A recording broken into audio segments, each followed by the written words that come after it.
यंदा वटपौर्णिमा कधी आहे? शुभ मुहूर्त काय? व्रत का करतात? कोणत्या रंगाची साडी नेसावी? कोणता रंग शुभ आहे? कोणत्या रंगाच्या बांगड्या घालाव्यात? हे सर्व जाणून घेण्याचे स्त्रियांना खूप उत्सुकता लागली. यावर्षी वटपौर्णिमेचा सण 29 जून 2026 रोजी साजरा केला जाईल. पूजेचा शुभ मुहूर्त सकाळी 8:55 ते 10:40 पर्यंत आहे. लाल, पिवळ्या व हिरव्या रंगाची साडी घालणं शुभ मानलं जाते. परंतु तुम्ही कोणत्याही रंगाची साडी परिधान करू शकता. काळ्या व पांढऱ्या रंगाची साडी वटपौर्णिमेला घालणं अशुभ मानलं जातं, त्यामुळे तुम्ही या रंगाची साडी परिधान करू नका. मेटल किंवा प्लॅस्टिकच्या बांगड्या घालणं अशुभ मानलं जातं.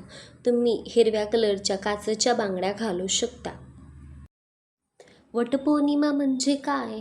तर ज्या दिवशी स्त्रिया वडाच्या झाडाची पूजा करतात आणि आपल्या पतीस दीर्घ आयुष्य लाभावे यासाठी सावित्री सत्यवान यांच्या दिव्य प्रेमाची आठवण करत उपवास, व्रत आणि पूजन करतात. हिंदू संस्कृतीनुसार देवी सावित्रीने यमराजाशी वाद घालून आपल्या पतीचे प्राण परत मिळवले होते. तेव्हापासून अखंड सौभाग्य आणि 7 जन्म त्याच पतीची प्राप्ती व्हावी यासाठी वटवृक्षाची पूजा करण्याची परंपरा आहे. व्हिडिओ आवडला असेल तर सबस्क्राईब, लाईक आणि तुमच्या फ्रेंडला शेअर करा.